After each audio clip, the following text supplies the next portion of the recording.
On the streets, on the streets, on the streets, on the streets. Well, Eno Barony is my guest this morning here on Daybreak Hits, and of course we've been talking, as I said, a lot of issues here, but one interesting one has to do with the VGMAs, and of course she didn't get any nomination. We're hoping to get answers for that. And I'm looking at another category that I don't know if Eno would have wished to be in there, which is the best female vocal performance. Eno, do you see yourself there? Well, this is something I have to say. In Ghana, I think I don't know, but I think once you are known as a rapper, everything about you has to be rap line. So even if you do a gospel song, they don't even like classify it as a gospel song. Mm-hmm. You understand? Like somebody might have like a very good vocal ability, but then because they don't know the person to be singing la la la, like they don't put you there. Yeah.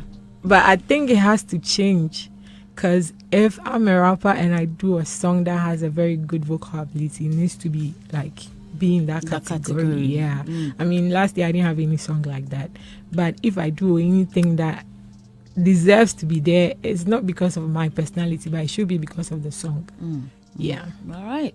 I'm looking at the ladies in there, and I see PSA Esther, I see Niela, Enyonyam, Sina Soul, Abiana, and Adoma.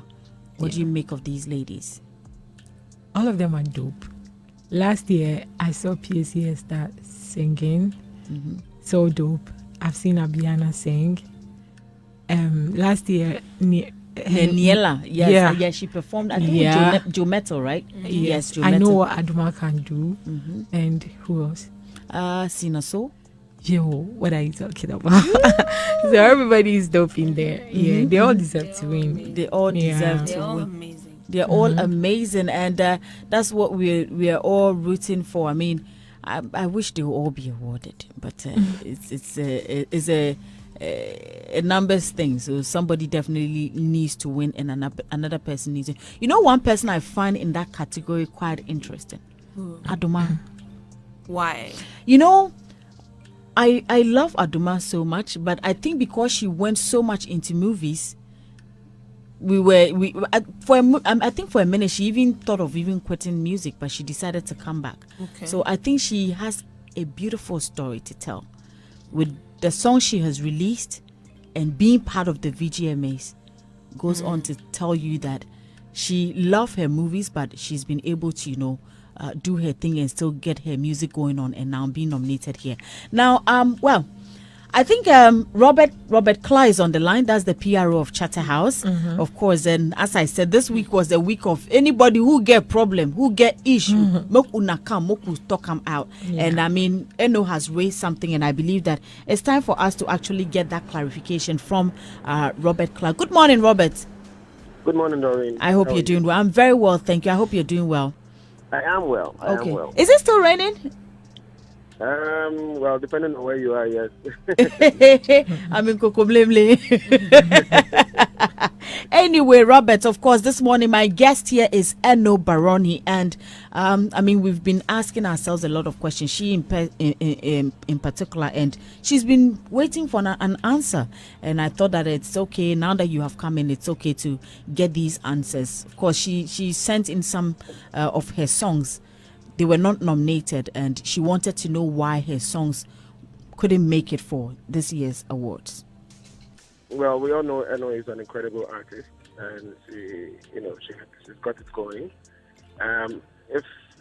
For any reason she's not nominated, then what the standard explanation always is about whether or not she made the cut, or it's actually a decision of the board. However, I think that her team they've reached out because of that the 1 week provisional window opportunity for for statements to be made with respect to things that people are not too conversant with, and we've already told them that that we've looked into. So the window is still open, and it is after the session is ended that at the end of the day we'll be able to give the feedback. So their concerns have been well noted. So we're likely to hear. I mean, today is obviously the last day for all this. I mean, if anybody has any issues or anything, so right after today, hopefully they will get answers as to why it was not done. Right? No, after Sunday. Okay. Yeah, because the announcement was done on Saturday in the evening. So, more or less like, taking effect from Sunday to Sunday. And then, during the week, we should be able to give feedback. But Robert, I was wondering, if, for instance, you go to check out all of this and maybe it comes out that, maybe Eno should have been part of any of the categories. Can it be done? You see, because they have registered this officially, it is no longer something that I would want to discuss into detail. Some people called, and then they had their concerns, and things were explained, and they were okay. Some it was as a result of they not having a lot of understanding about how the scheme works. So once you explained to them, they were like, "Oh, okay." Let me know. Some will go like, "Oh no, I think I want you to go further. I need more information. I need this. I need that." So once that particular filing has been done, I just leave the decision from the board, and then after that we can share with the public. Or in this particular case, maybe them, and then if they still need us to take it to the public, we will do that. So can we say that this window that you have opened, that if we have issues, we should come to you and all that? Maybe one would have thought that it is to rectify whatever challenges these artists are having. So if I come and maybe you still give me the reason and you tell me that this is the reason for not doing, maybe one will say that then why did we open this up for this conversation? Okay, so as I mentioned, even on HIT, the original thing is for corrections, all right, and then sometimes it's a challenge of some form of data we are working with. So, for example, if somebody has not been given credit, we have to include that particular person in the scheme. Maybe somebody produced a particular music, somebody did something, but when the submissions were made, we didn't have all of that information. It simply means that you will have an opportunity to, once clarity is established, or information is given to the scheme, clearly pointing out that this particular information is supposed to be added, we will do that. If for any reason somebody also clearly shows that somebody does not warrant to be there, the removal can take place. Maybe because of inaccuracies. Maybe the year of release is for a particular song, the person is out of the year of release. It means the person is not eligible to be in it. It means that particular person's information also has to be expunged from the system.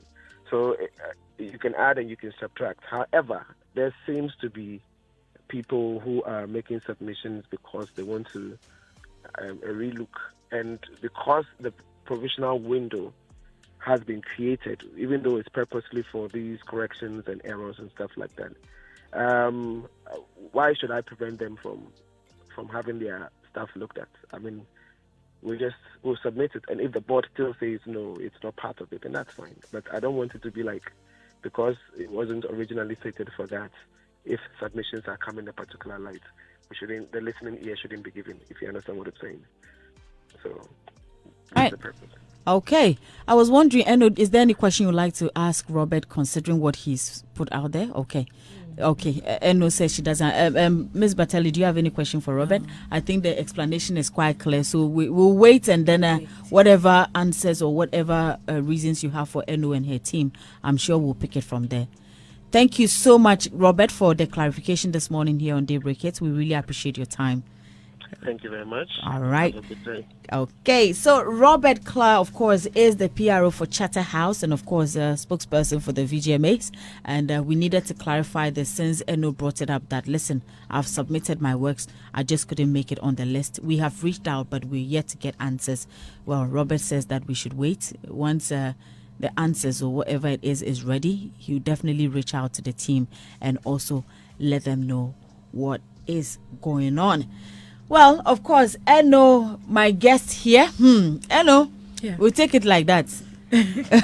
we'll take it. I know. We move. As you say, I know that you said yes. It's not really about the awards, but I mean sometimes, just like Miss Batelli said, I mean it's a motivation. You know that you're working, and this is what comes up. So Charlie, if you are in there, ask up something.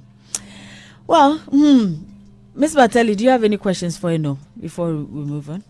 Okay, so what are we to expect from Eno this year, aside only Ja? Because this is just first quarter, right? Like we are now entering even second quarter. Yeah. I want to know what other plans Eno has for us here, Barony gang. You know what I'm saying? Barony gang, you know what I mean? Yeah. Okay, so I started the year with a freestyle song like Chairman. Yeah, and then I was just trying to give younger rappers opportunity, so I put it out there and I left the last verse like vacant for people to actually fill in their verses, and they did. Selected 2 winners instead of 1. I got 2. They must be that good. Yeah, I've been hearing a lot of people, we want to feature like top artists and we are not getting the chance, this. So I did that so I can get like randomly select people and do like a feature with them. So that is what just ended, and then we are now on Only Ja. Yeah. So let's keep pushing Only Ja. We have lots of collaborations coming in this year too. Okay, collaborations from male artists. Hey, Eno. Yes. This man say when you. So you know, I find something. Even medical said it, that when you feature male artists, it's like you marry them on the songs. And I've heard it. It looks like that is what is making it difficult for a lot of them to actually approach. Yeah. And I don't know, but if you say collaboration, we'll wait to see who. Yeah. Well, Apple actually released some list of songs, Apple Music Top 10. It came out and there was no Ghanaian artist in there. I don't know if you've seen that list too. Yeah. This matter. At this point, are we Ghanaians? This matter. I don't know. I mean, you let's say, Eno, in your shoes as a musician, how do you feel about that? I used to feel bad about it, okay, but I've been reading some courses lately, like about analysis, and then I've been analyzing some stuff, and I don't have to feel bad. Nigeria has a very huge number, like they have numbers in terms of population. Yeah, you understand? And Nigerians are everywhere, and Nigerian music is being streamed like so much that when a Ghanaian, let's say you have like 1 million views on YouTube, I think you're equivalent to a Nigerian with like 20 million views, because we are just like 30 million. We are barely 30 million. Ask yourself how many Ghanaians have access to smartphones, internet. Data. Yeah, and how many of them even understand streaming? You understand? So it's like you are equally doing good, but you don't meet their numbers doesn't mean you're not working. And then you see when Apple is actually looking at the thing, we Ghanaians are actually also helping them stream more, because most Nigerian songs are like dominating here on our TikToks and our everything. So it kind of like feels like their songs is dominating here, and then that is why it's always appearing like that. Not like Ghanaian artists are not working, but it's because of the numbers. You know, these charts, you need the numbers. And if we let ourselves go up, down, come for, we will still not get that numbers, because Ghana is like a state in Nigeria. Yeah. Oh, Miss Batelli, do you agree with Eno? To an extent, I see what she means by we are fewer in comparison, because obviously they are like over 200 million and we are like 30 million. Hi. You know, and they are here too. There are lots of Nigerians in Ghana who are streaming. So if you are gauging geographically, you don't know that this streamer who is in Ghana is probably Nigerian. All you know is that the streamer in Ghana is streaming these particular songs. And like she said, true, on our TikToks, even on our radio stations, the airwaves are dominated by Nigerian music, right? So when you see the top 10 list being Nigerians, because we have made it so. It's happened because the people who live in Ghana are streaming Nigerian music. It's the algorithm, it's numbers. You can't lie about it, you know. So if we want to beat them. We cannot beat them on their own turf. We need to go there. Like, we cannot beat them in that way in the numbers game. We need to appeal. We need to make our music appeal to them so that it can have the international global standards. We can look at other markets to dominate. Kenya, Gambia, Rwanda, Uganda. We can be looking at other African countries that we can partner with and probably leave the Nigeria conversation to rest a bit, because they are dominating, because they've been able to penetrate our markets. We have not been able to go there yet. Let's make our music more global enough to appeal to people from different countries to enjoy our music, so that our numbers can also rank high. Yeah. Very important, and I'm sure that you have seen it. You also have different thoughts about it, but no dear, we can't do foco about it. At this point, we can only keep working, and we can keep encouraging our musicians to do more. On the streets, on the streets, on the streets, on the streets.